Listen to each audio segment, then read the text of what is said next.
Today I'm doing the Panning Pro tag. I was tagged to do this, so I thought it would be fun. I have been project panning for a little while, so thought I would give this a shot. And I'm sorry if you can hear thumping. I do actually run my videos through program to take out background noise, but I'm not sure if this is removing. If there's a thumping sound, it's actually the room below mine has a ceiling fan that's thumping. So if you can hear that, I'm sorry. If you cannot hear that, that means my program really works well. But let's get to it. The first question is, how did you learn about project panning? What was your first impression? I actually knew about project panning for a while before I did it. Like years and years ago, it wasn't as prevalent. It didn't have like the huge community, but occasionally you would find somebody who was doing project pan. So I found it at some point just from somebody I subscribed to at that point. And I thought the idea was pretty cool, but it was a little bit more rigid at the time. You had like 10 eyeshadows or something, and you had to hit pan on all of them and not buy anything until it was over. And those were the rules of that. And I didn't think I could do that. So it wasn't till quite a few years later that I had actually done project pan that I was finally like fed up enough with all the stuff to say, you know what, I'm going to try this. And I initially did it on a blog.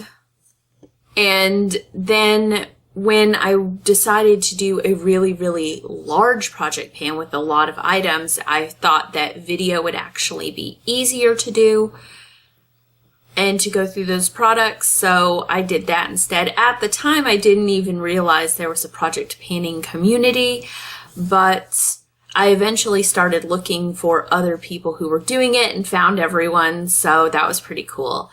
But initially, I thought it was something that would be way too hard for me to do, but once I'm like, you know what, I can make up my own thing. I don't necessarily have to do eyeshadows. I don't necessarily have to go on a no-buy. You know, it was a much easier decision. Question 2 is, what is the hardest thing you've panned and what is the easiest? Pretty much any non-makeup thing is usually the easiest. Like, skincare is pretty easy. I like doing lip balms. Lip balms are really, really easy for me. The clear lip balms.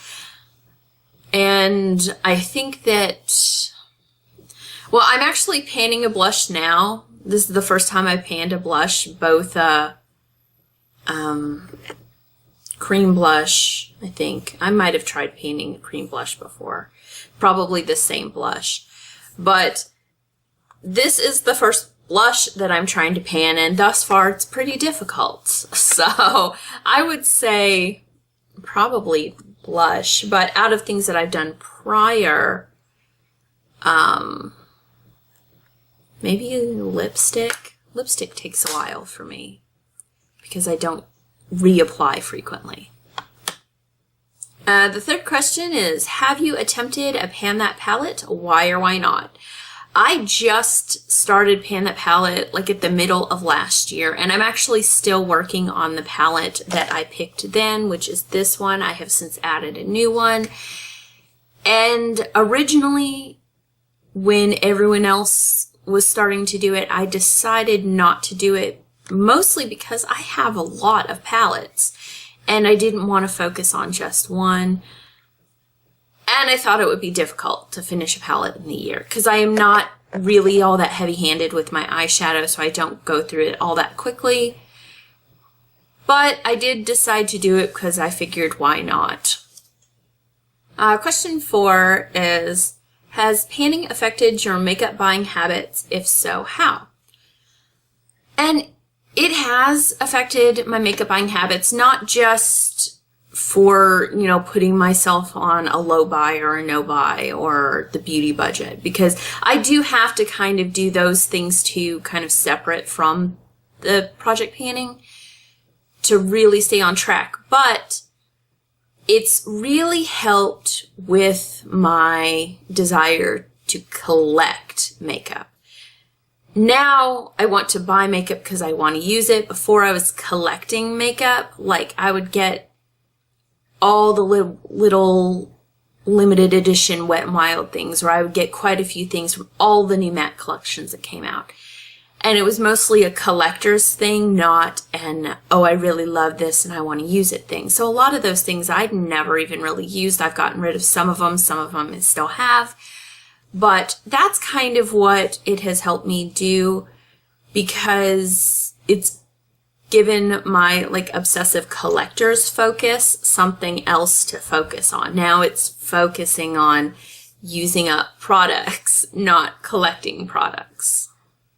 So in that way it has helped, but I do still need to separately do the beauty budget and everything like that to really make sure that I'm not overspending or still getting more products than I can use. Number 5 is, what do you plan to pan next? Well, I'm actually currently doing project pans, so just as I pull those items out, I'm also working on now trying to get my skincare stuff down. Because I have a lot of makeup, but I had recently accumulated a lot of skincare. Not very recently, but like within the last 2 years, because I got a lot of the Mimi boxes and the sample boxes that provide you with a lot of skincare too.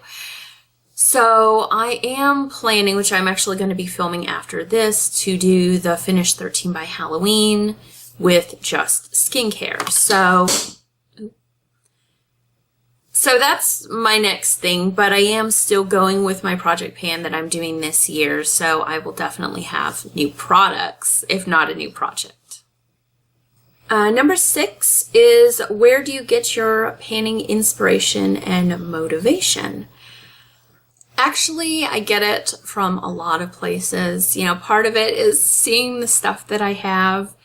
Like, if you could see my vanity right now, I'm not going to turn the camera around, but it is covered with stuff. And so just seeing the amount of stuff that I have, other project panners really help me out because I can see other people doing the same thing that I'm doing. So it really helps to know that some of the struggles that I have are not just mine. Everyone has them, you know, and some things are easier for other people than they are for me. So they'll often have good tips. So that's always helpful. And also just my obsessive focus on something new has kind of helped me out. Number 7, what is your favorite thing about the panning community? I would say that my favorite thing about the panning community is kind of knowing that we're all in this together.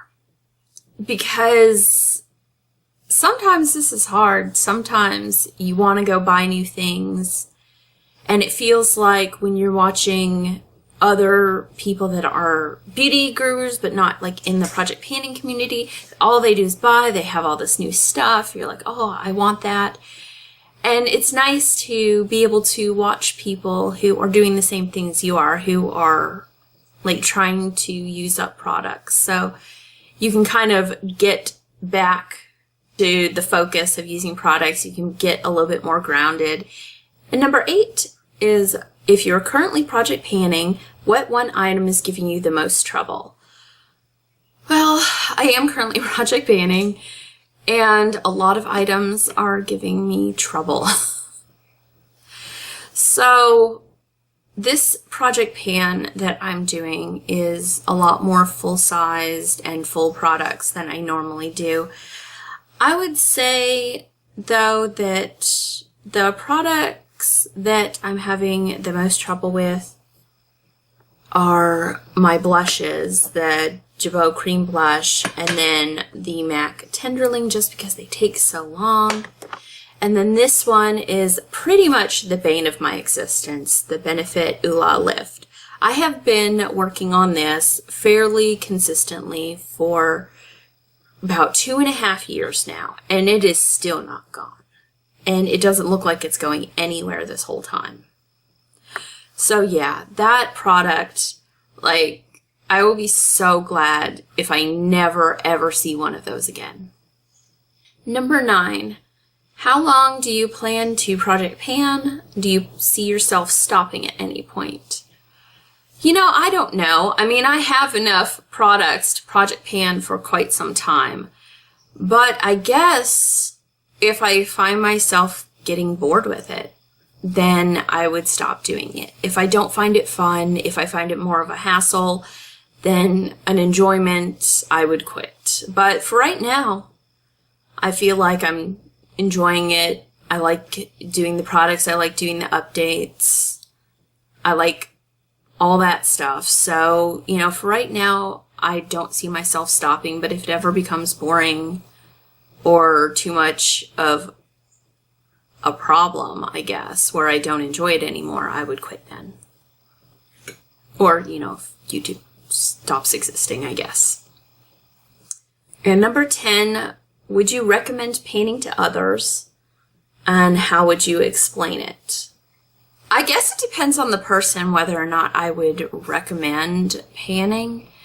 I know a lot of people on here do have smaller collections and pan to keep the products rotating, but I don't know if personally if it were me that I would do that, so I don't know that I would necessarily recommend project panning for someone who was in that position.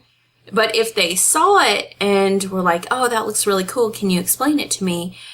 You know, I would definitely tell them about it. For someone like me who has bought more than they can handle, I would definitely recommend project panning. And I guess I would just tell them that the basic idea is you pick a certain number of products that you focus on using up. And that's really the gist of it. So that's probably as far as I'd explain it. And as far as any other rules, you know, you can make it up as you go.